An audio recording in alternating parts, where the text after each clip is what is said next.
Chapter 24. New Year. The old, shabby, inglorious outlived calendar came down. The new one went up. January was a month of storms. It snowed for 3 weeks on end. The thermometer went miles below zero and stayed there. But, as Barney and Valancy pointed out to each other, there were no mosquitoes.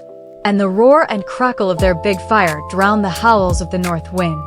Good Luck and Banjo waxed fat and developed resplendent coats of thick, silky fur.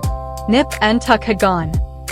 But they'll come back in spring, promised Barney. There was no monotony.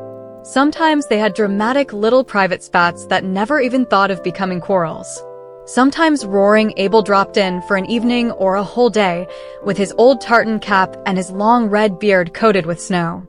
He generally brought his fiddle and played for them, to the delight of all except Banjo, who would go temporarily insane and retreat under Valancy's bed. Sometimes Abel and Barney talked while Valancy made candy for them. Sometimes they sat and smoked in silence a la Tennyson and Carlyle, until the blue castle reeked and Valancy fled to the open. Sometimes they played checkers fiercely and silently the whole night through. Sometimes they all ate the russet apples Abel had brought, while the jolly old clock ticked the delightful minutes away. A plate of apples, an open fire, and a jolly good book whereon to look are a fair substitute for heaven, vowed Barney. Anyone can have the streets of gold. Let's have another whack at Carmen. It was easier now for the Stirlings to believe Valancy of the dead. Not even dim rumors of her having been over at the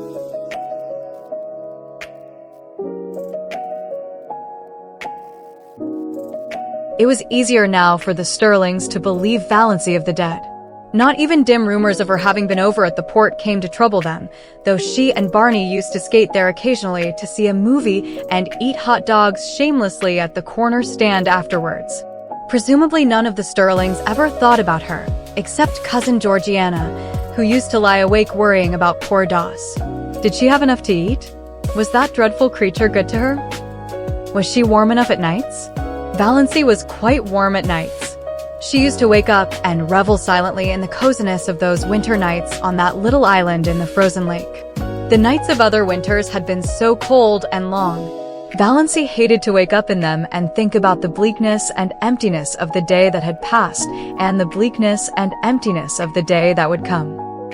Now she almost counted that night lost on which she didn't wake up and lie awake for half an hour just being happy, while Barney's regular breathing went on beside her, and through the open door the smoldering brands in the fireplace winked at her in the gloom. It was very nice to feel a little lucky cat jump up on your bed in the darkness and snuggle down at your feet, purring, but Banjo would be sitting dourly by himself out in front of the fire like a brooding demon. At such moments Banjo was anything but canny, but Valancy loved his uncanniness. The side of the bed had to be right against the window. There was no other place for it in the tiny room. Valancy, lying there, could look out of the window, through the big pine boughs that actually touched it, away up Mistawey's, white and lustrous as a pavement of pearl, or dark and terrible in the storm. Sometimes the pine boughs tapped against the panes with friendly signals. Sometimes she heard the little hissing whisper of snow against them right at her side. Some nights the whole outer world seemed given over to the empery of silence. Then came nights when there would be a majestic sweep of wind in the pines, nights of dear starlight when it whistled freakishly and joyously around the blue castle.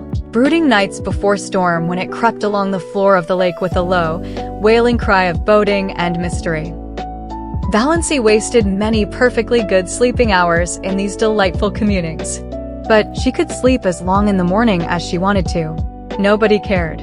Barney cooked his own breakfast of bacon and eggs, and then shut himself up in Bluebeard's chamber till supper time. Then they had an evening of reading and talk. They talked about everything in this world and a good many things in other worlds. They laughed over their own jokes until the blue castles were echoed. "You do laugh beautifully," Barney told her once. "It makes me want to laugh just to hear you laugh. There's a trick about your laugh, as if there were so much more fun back of it that you wouldn't let out. Did you laugh like that before you came to Mistawey's moonlight?" "I never laughed at all, really.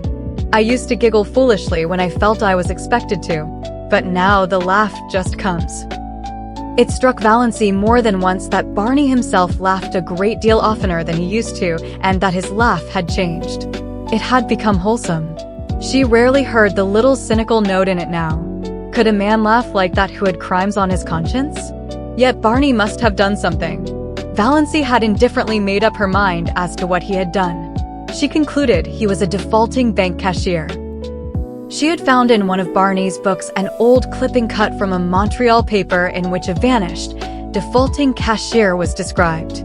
The description applied to Barney, as well as to half a dozen other men Valancy knew, and from some casual remarks he had dropped from time to time, she concluded he knew Montreal rather well.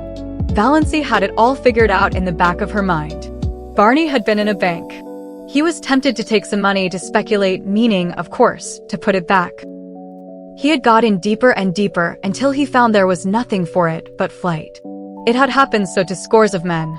He had, Valancy was absolutely certain, never meant to do wrong. Of course, the name of the man in the clipping was Bernard Craig. But Valancy had always thought Snaith was an alias. Not that it mattered. Valancy had only one unhappy night that winter.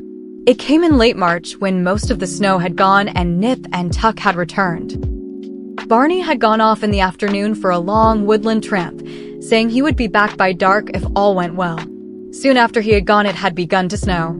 The wind rose, and presently Mistawis was in the grip of one of the worst storms of the winter. It tore up the lake and struck at the little house. The dark, angry woods on the mainland scowled at Valancy, menace in the toss of their boughs, threats in their windy gloom, terror in the roar of their hearts. The trees on the island crouched in fear. Valancy spent the night huddled on the rug before the fire, her face buried in her hands, when she was not vainly peering from the oriel in a futile effort to see through the furious smoke of wind and snow that had once been blue-dimpled Mistawis. Where was Barney? Lost on the merciless lakes? Sinking exhausted in the drifts of the pathless woods? Valancy died 100 deaths that night and paid in full for all the happiness of her blue castle. When morning came, the storm broke and cleared. The sun shone gloriously over Mistawis, and at noon Barney came home. Valancy saw him from the oriel as he came around a wooded point, slender and black against the glistening white world. She did not run to meet him. Something happened to her knees, and she dropped down on Banjo's chair. Luckily, Banjo got out from under in time, his whiskers bristling with indignation. Barney found her there, her head buried in her hands. "Barney, I thought you were dead," she whispered. Barney hooted. "After 2 years of the Klondike, did you think a baby storm like this could get me? I spent the night in that old lumber shanty over by Muskoka. A bit cold, but snug enough. Little goose. Your eyes look like burnt holes in a blanket. Did you sit up here all night worrying over an old woodsman like me?" "Yes," said Valancy. "I couldn't help it. The storm seemed so wild. Anybody might have been lost in it. When I saw you come round the point there, something happened to me. I don't know what. It was as if I had died and come back to life. I can't describe it any other way.